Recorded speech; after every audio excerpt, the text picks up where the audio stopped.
ان دو آیتوں کے بارے میں وہ آپ کی خدمت میں پیش کر دوں۔ حضرت عبداللہ بن عباس رضی اللہ تعالی عنہما اس آیت کی تفسیر میں ارشاد فرماتے ہیں کہ یہاں زینت سے مراد لباس ہے، اس لیے کہ جب انہوں نے لباس چھوڑ دیا اللہ تعالیٰ نے لباس پہن کر طواف کرنے کا حکم ارشاد فرمایا۔ یہی تفسیر منقول ہے حضرت مجاہد سے، حضرت عطا سے، حضرت ابراہیم نخعی سے، حضرت سعید بن جبیر سے، حضرت قتادہ سے، حضرت سدی سے، حضرت ضحاک سے۔ یہ پہلی اور دوسری صدی کے مفسرین کرام ہیں جن سے یہ تفسیر منقول ہے کہ آیت نمبر 31 میں اور آیت نمبر 32 میں زینت سے مراد لباس ہے۔ تیسری صدی میں فرا نے معانی القرآن میں، ابن قتیبہ نے غریب القرآن میں،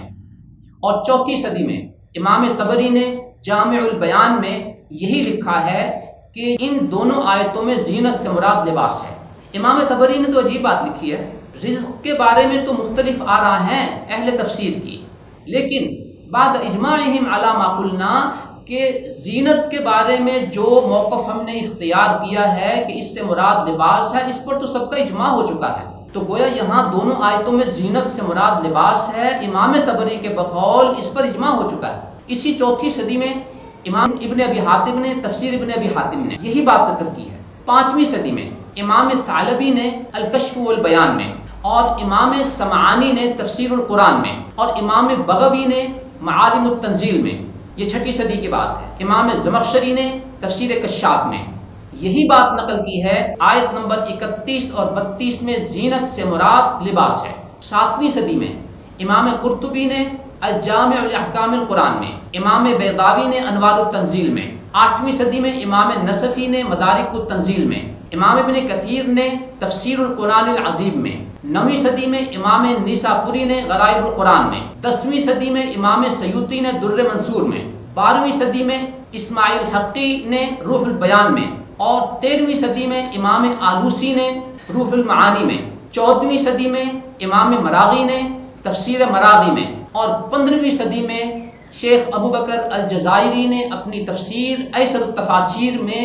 یہی قول نقل کیا ہے کہ آیت نمبر 31 اور 32 میں زینت سے مراد لباس ہے۔ یوں 15ویں صدی تک کے مفسرین اس بات پر متفق ہیں کہ آیت نمبر 31 اور 32 میں زینت سے مراد لباس ہے، جو طواف کے وقت بھی اور ہر مسجد میں آنے کے وقت اور آتے ہوئے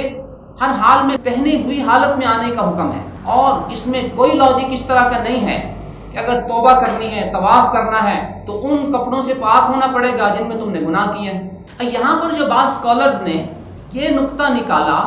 کہ سورہ اعراف کی آیت نمبر 32 میں زینت سے مراد موسیقی ہے، زینت سے مراد شاعری ہے، مصوری ہے، تو ان سے بڑے ادب کے ساتھ سوال ہم کرتے ہیں۔ نمبر 1، آپ نے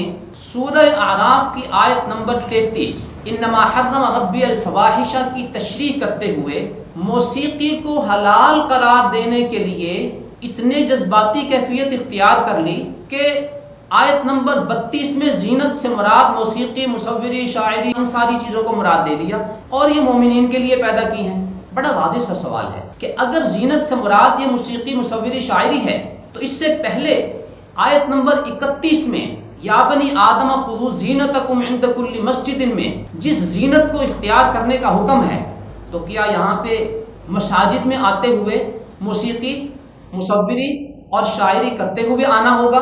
میں بڑے ادب کے ساتھ یہاں پر یہ بات عرض کروں گا کہ ہمارے یہ دوست جب گفتگو کرتے ہیں تو ایک بڑا بھاری بھرکم سا خوبصورت سا لفظ استعمال کرتے ہیں۔ میں قرآن کریم کے مطالعے کے بعد اس نتیجے پر پہنچا ہوں، میرا قرآنی مطالعہ یہ کہتا ہے،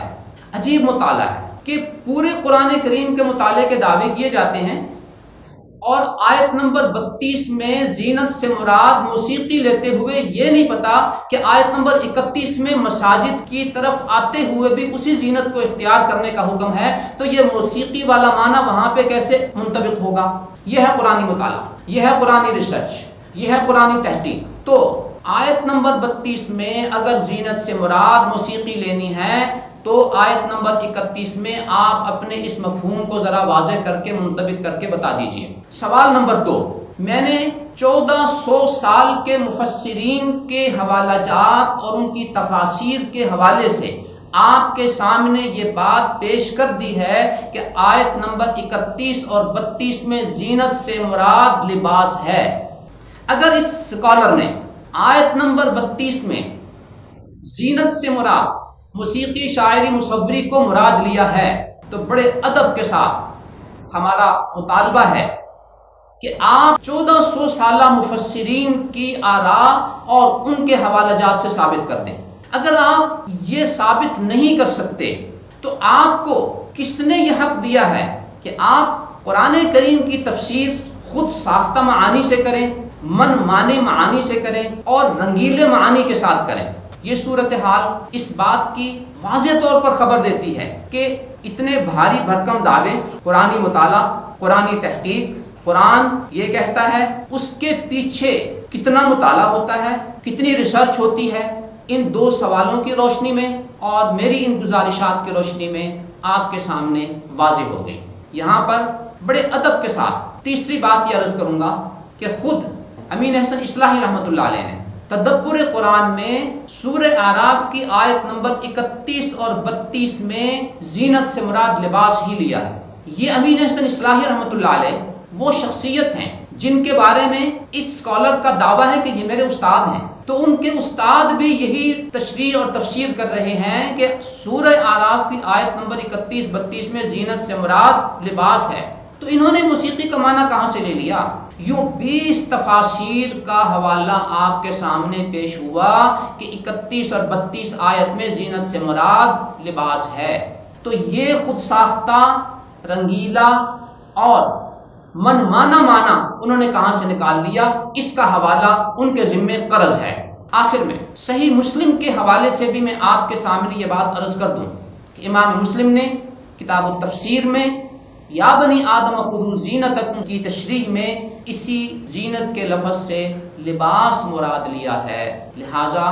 اس سے موسیقی لینا یہ قرآنی الفاظ اس کی اجازت نہیں دیتے۔ خلاصہ کلام کہ حضور صلی اللہ علیہ وسلم کی بعثت سے قبل کفار نے ننگے طواف کا جو سلسلہ شروع کر دیا اور مسلمانوں پہ اعتراض کرنا شروع کر دیا کہ تم لباس پہن کر کیوں طواف کرتے ہو، تو مسلمانوں نے جب حضور صلی اللہ علیہ وسلم سے پوچھا تو اس کے جواب میں یہ آیات نازل ہوئی کہ لباس پہن کر طواف کرنا ہے اور اسی طرح کرتے رہنا ہے، اور صرف طواف کے لیے ہی نہیں بلکہ ہر مسجد میں لباس پہن کر آنا ہے۔ تو ان دونوں آیتوں میں زینت سے مراد لباس تھا۔ 1400 سالہ مفسرین بھی یہی کہتے ہیں اور صحیح مسلم کی حدیث میں بھی اسی حکم کی وضاحت ہے، لہٰذا زینت سے مراد موسیقی وغیرہ لینا یہ ان اسکالرس کا خود ساختہ معنی تو ہو سکتا ہے، قرآنی مفہوم ہرگز نہیں۔ دعا ہے کہ اللہ تعالیٰ صحیح قرآنی فہم کی توفیق عطا فرمائے اور 1400 سالہ مفسرین کی راہ سے ہٹ کر